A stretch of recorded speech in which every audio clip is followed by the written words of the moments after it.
ស្វាយស្វាយកាយចិនឬក៏ហៅទីចិនយើងដឹកមេឃយើងនេះមកតជាមួយមេឃស្វាយកាយរមៀត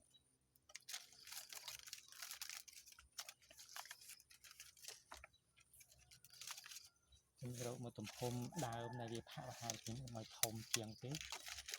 ហើយអត់ពេកយើងផាក់ហើយគ្នា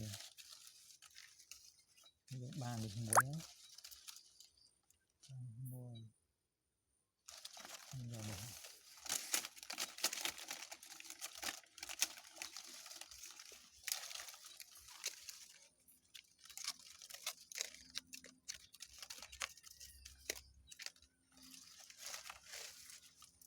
ត្រូវកាត់វាយើងមើលចំណេះវាហើយ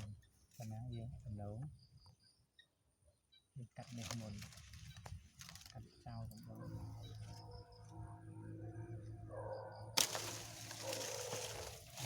ចឹងណាយើងពុះវា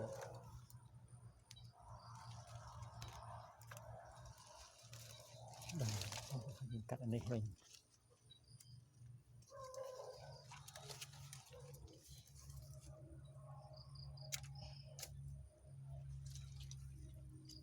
កាត់មកសាទៅដាក់ចូលហ្មង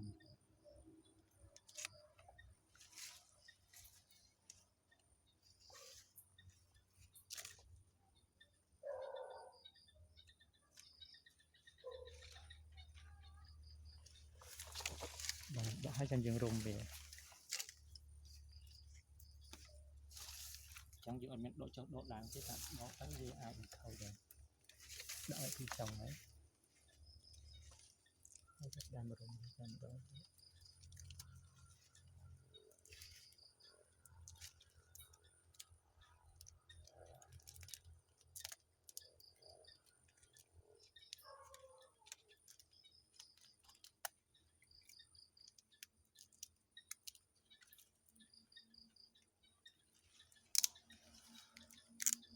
អូអស់ថងមកហើយបងប្អូន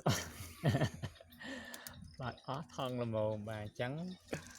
អត់ថងនេះមួយកើតទេបាទទុកជាសាបងឲ្យមួយនេះបាទកាត់ចឹងកើតទេបាទអស់ថងឲ្យវិញបាទអញ្ចឹងវាយើងបរាជ័យហ្នឹងបាទការត្រៀមរបស់កសិករ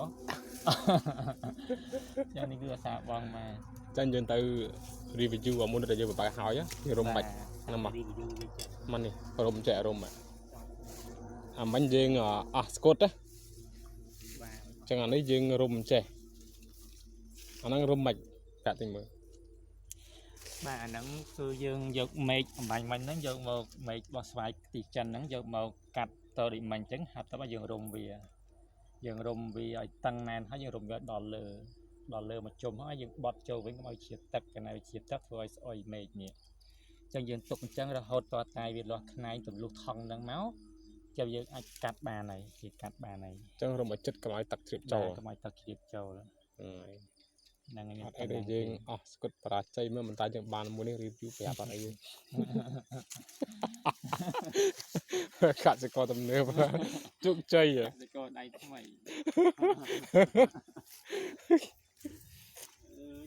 ចុច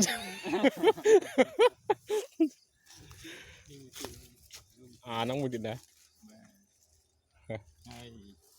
ហើយការរុំមិញហ្នឹងគឺយើងប្រាប់ថារុំកុំឲ្យចូលទឹកប៉ុន្តែអានេះយើងរុំតាមមុនគឺចូលទឹកបាត់ហើយ